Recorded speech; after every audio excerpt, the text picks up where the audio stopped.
And now we bring you our CGTN Africa series on food production on the continent. Here's Lindy Mtongana with the latest episode focusing on water.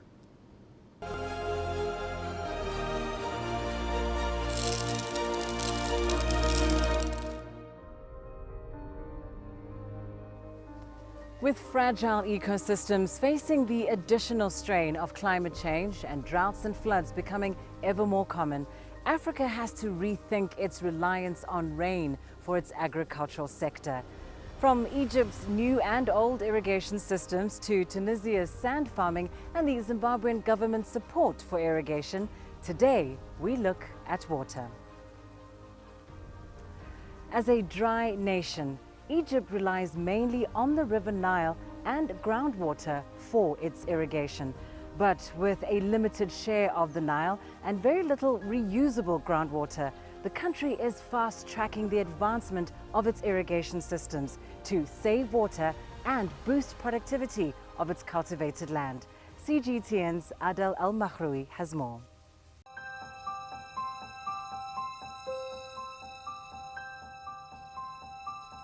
Egypt cultivates some 9.4 million fadans of agricultural land.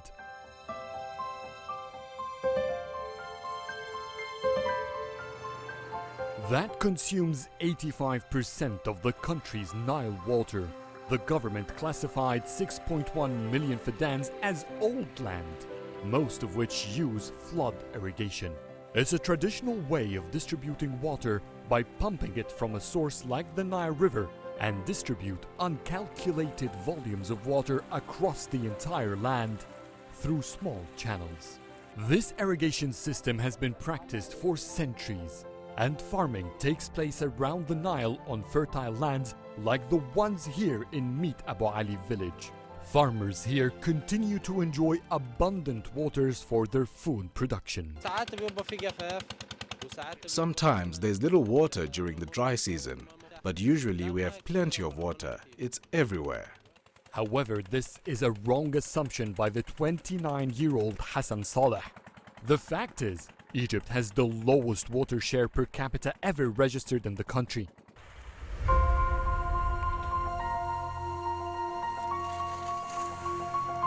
As can be seen in Meet Abu Ali, farmers have the luxury to use flood irrigation because of their proximity to the Nile River. The government, however, is moving in a completely different direction to avoid wasting billions of cubic meters every year by use of these water pumps and water channels. Far away from the Nile banks into the Egyptian desert landscape, 3.3 million fadans of Egypt's cultivated land lies. The government classifies them as new lands and wants all of these recently cultivated areas to apply new kinds of irrigation systems meant to save water. In the last decades, the new lands have attracted individual farmers keen on utilizing modern irrigation techniques. I discovered that traditional irrigation is a waste of time and water. It eats the fertilizers used, it eats the pesticide and manure needed. Drip irrigation is totally different. It saves everything. You can water the land any time of the day, morning or night. However, many farmers still practice flood irrigation in these new lands. Meet Hassan Shamsuddin, the PhD holder in soil and water management, is leading a national project at the Agriculture Ministry to develop the irrigation systems in the country. He's responsible for identifying farms violating the irrigation laws in the new lands. We want to decrease the shortage in water and fill the food security gap. To do so, we need to save water. So we want to spread the usage of sprinkling and drip irrigation to create water for cultivating more land. When completed, this project is estimated to save some 1.3 billion cubic meters of water annually. To introduce modern irrigation systems, though, every fadan could cost up to $1,000. It's a lot of money for farmers here. To ease that financial pressure, the government is providing low-interest loans for them. Part of Shamsuddin's job is to create awareness among farmers about the benefits of these new systems. مكلف كل حاجة إنتاجية أقل. It costs a lot of money to set up, but in return, it saves a lot in the daily operation. Instead of turning on the pumps for 5 hours to irrigate the land in the traditional way, I now operate it for 15 minutes. That drops the cost of gasoline or electricity bills. The productivity is incomparable. It's much higher. Modern irrigation could be double in some products. By law, all new cultivated lands must use modern irrigation systems. To see for myself how these irrigation technologies are increasing land productivity, I went to Wadi Natron.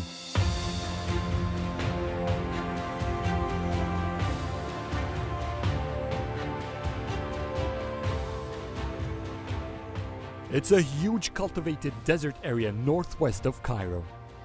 Chasing its food security, the Egyptian Western Desert is promising hope. Patches of green are growing out of its lifeless yellow as the country moves to grow all kinds of crops in the sand.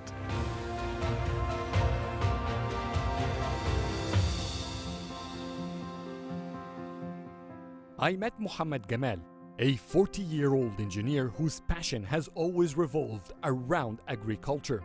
The young man is managing the cultivation of some 2,800 fidans here.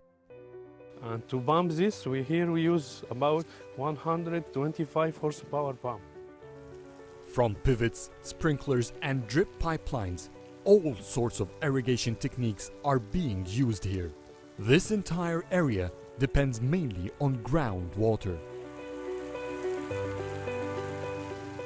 This is the key to the success of cultivating Egypt's Western Desert: water management.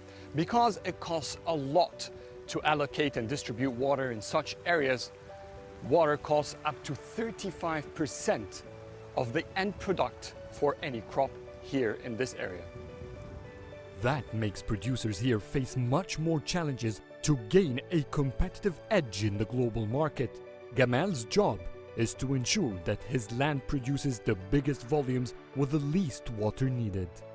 Egypt is the #1 country in the world in citrus production. It's also among the top in potatoes, strawberries, and has been recently expanding massively in producing sweet corn. We have to work more in efficiency to reduce the cost, to compete other countries that they have high organic soil, organic matter, and they have rain. So you mean it could be better if Egypt, instead of focusing to cultivate the things it needs, it should cultivate the crops that it can export and then purchase what it needs? Sure, it's better because this is cash crop. You can supply for Europe in winter because, as you know, in winter, Europe and Russia, it's freezing. So you can export fresh cash crop for them, and you can import the other need like wheat and corn, because here the production cost is so high. So you have to focus on cash crops. Because of the proper irrigation systems, the new cultivated lands in the desert are producing most of Egypt's agricultural products, despite that they are nearly half the size of the fertile lands on the banks of the Nile. That's thanks to the advanced irrigation techniques used here. Adil Al-Mahrouqi, CGTN, Wadi Natron, Egypt.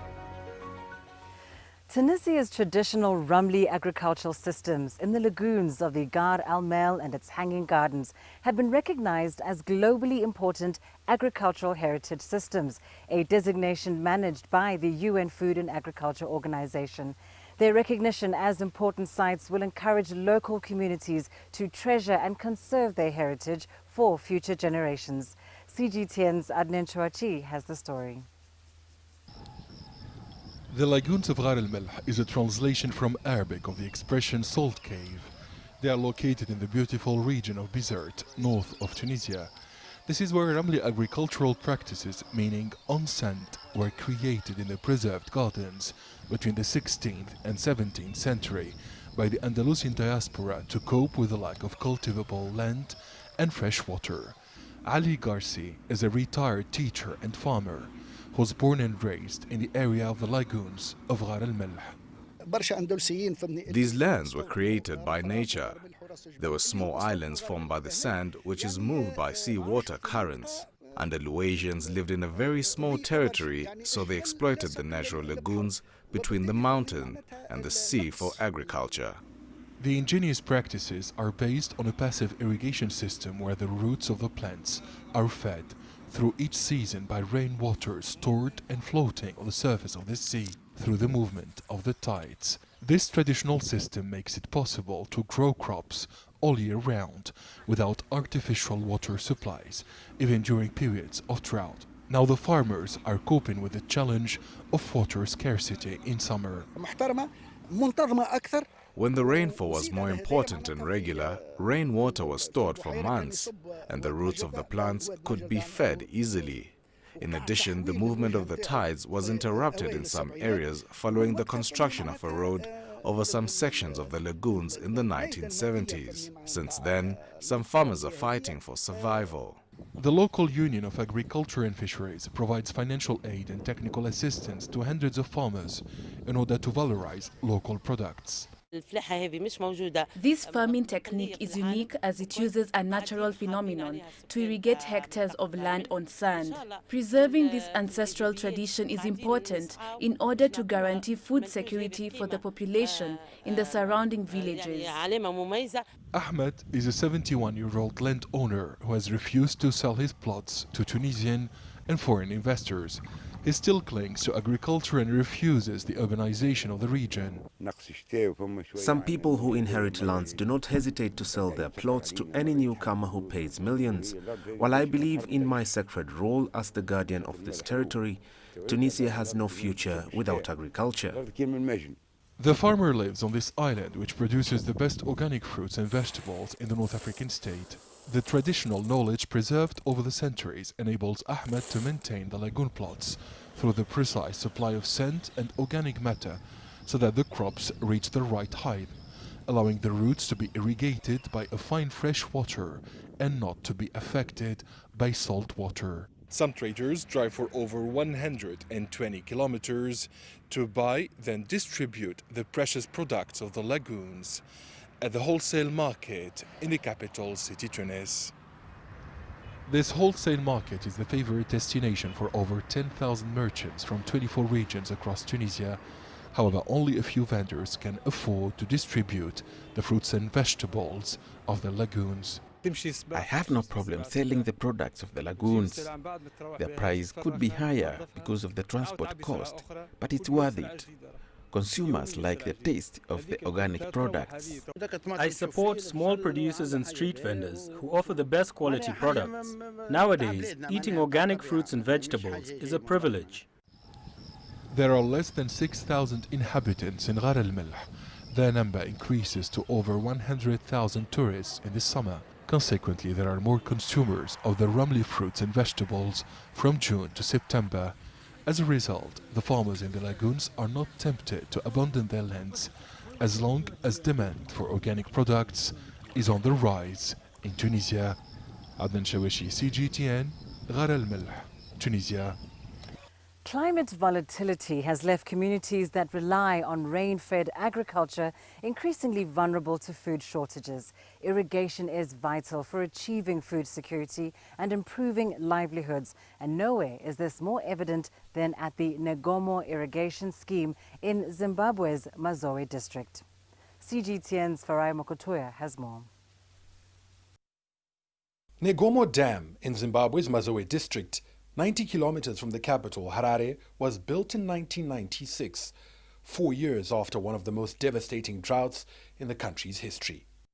Water pumped here irrigates a sprawling 357-hectare irrigation scheme that's kept its 296 members perennially active. One of them is Barnabas Gwara, who's growing a variety of valuable horticultural crops. We have a variety of healthy food. Each farmer has 1 to 2 hectares of land, and we grow green maize, sweet potatoes, beans, peas, and citrus. The availability of water has had a transformative impact on the quality of life here and has allowed farmers to diversify from seasonal crops to high-value produce that permanently keeps their fields green. Before the irrigation was installed, we used to focus solely on maize and a bit of cotton, but we have now discovered that these horticultural crops are more viable and faster yielding, so we are always putting money in our pockets throughout the year. They have also improved our health and nutrition because we are now eating foods we never used to, like peas. The scheme has been an oasis amidst scarcity in the hard-hit hinterland. This scheme is impacting this whole region because we employ people from surrounding communities that are not part of the scheme to work for us in return for the food we farm. Produce grown here is finding its way to markets far and wide.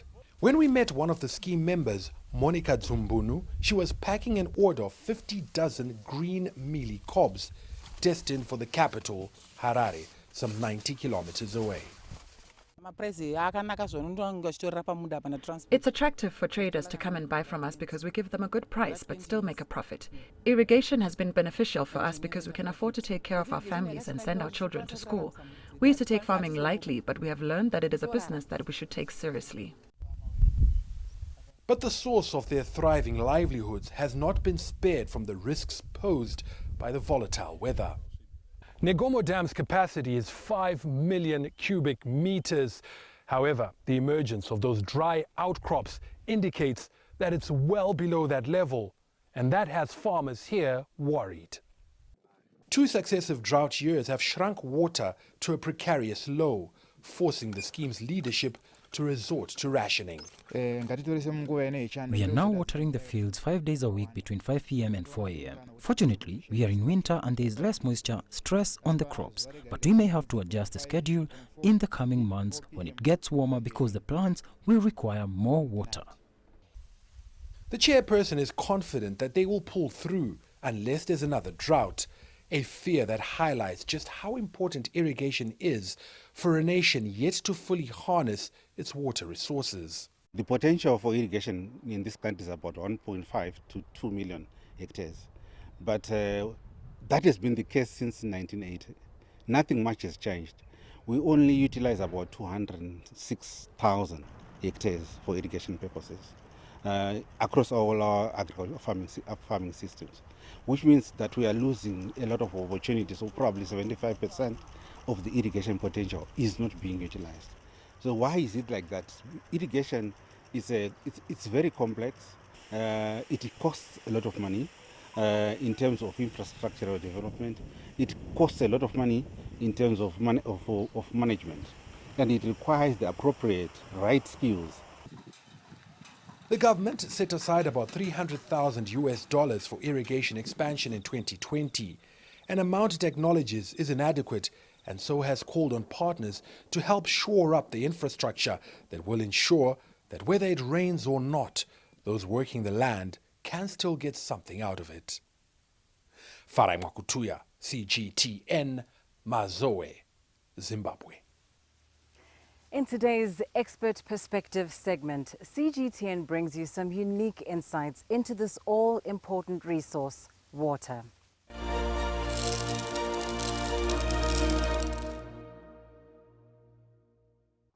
Hi, I'm Stephanie Fried in Central Israel, and I'm joined by Roberto Natan.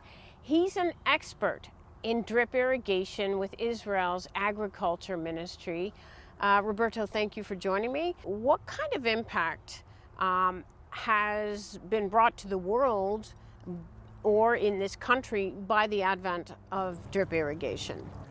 The fact that we supply water plus nutrients directly to the root system brings about a lot of energy saving, water saving, fertilizer saving, and manpower saving.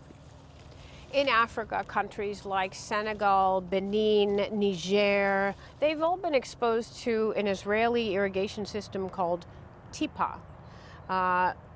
What is unique about that system of irrigation? TIPA is a system that is very inexpensive due to the fact that the wall of the pipe is thinner than what we use in Israel. Therefore, the system is as I said, inexpensive, so that the initial investment for the grower is much lower than the usual drip irrigation. On the other side, you must bear in mind that it lasts for few years, depending on how thick the wall is. What advice would you give Africa on reliance on rain and use of water for food production? Drip irrigation gives you a sort of assurance that if there is a problem with the weather and there is not enough waterfall, you can open your system and supply the water that the plant needs. Areas where there's a lot of rainfall, there is leaching of nutrients. With drip irrigation, you supply the nutrients directly to the root system, so the plant is able to uptake the nutrients even when there is a lot of leaching due to heavy rainfall. What are some of the lessons over the years that Israel has learned about sustainable water usage for food production, lessons that Africa could learn from? Using sensors for monitoring irrigation and fertigation, that is the technique of injecting fertilizers and using the irrigation water as a vehicle to supplying nutrients to the plant. We also use drones to detect the amount of water we need to supply to the plants, and also the amount of nutrients by especially taking pictures, for example, with infrared, etc., that allows us to see what our eye cannot see. So the technology we have today available, it's nothing to do with the technology we had before. We can do almost everything we can dream of. Hopefully. Couscous is the main dish in Tunisia and is considered a staple food in 24 regions across the North African states. Despite the modernization of Tunisian cuisine, experts assert that the recipe of this tasty dish has not changed for over 1,000 years. More on this in our special segment, Food Cultures in Africa.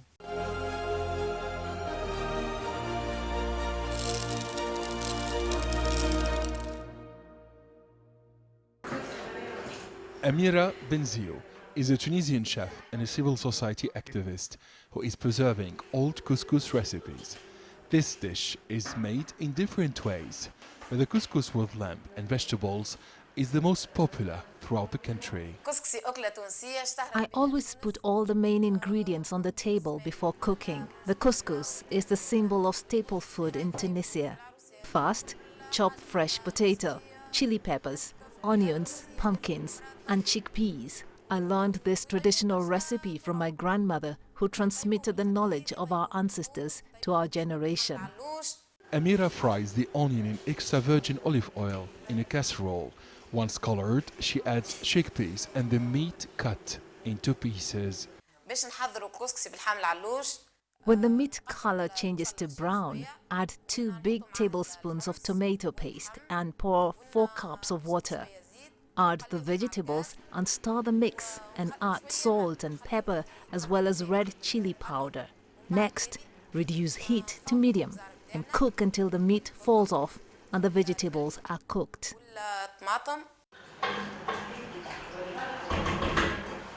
The cook places the couscous pot, which is known as Tunisian Couscous, on top of the cooking pot. She prepares the semolina by placing it in a large bowl. The semolina is drizzled with 1 tablespoon of olive oil and salt, and finally hand rub gently between the hands to loosen the seeds. The grains should not stick. I leave it for a few minutes and put it back in the couscousier. I mix everything and let it cook for 30 minutes. When semolina is cooked, the chef adds about 2 ladles of the couscous sauce and stirs well. This will give taste to the meal and make it very tender and flavorful. When everything is cooked, train the semolina in circles, leaving a well in the middle for meat and vegetables. Also fry potatoes and add eggs and raisins. Amira's family and friends gather around the table for this lamb and vegetable couscous feast. This is a weekly meeting during which they enjoy the best Tunisian staple food. If you don't eat the whole dish, I won't make it again.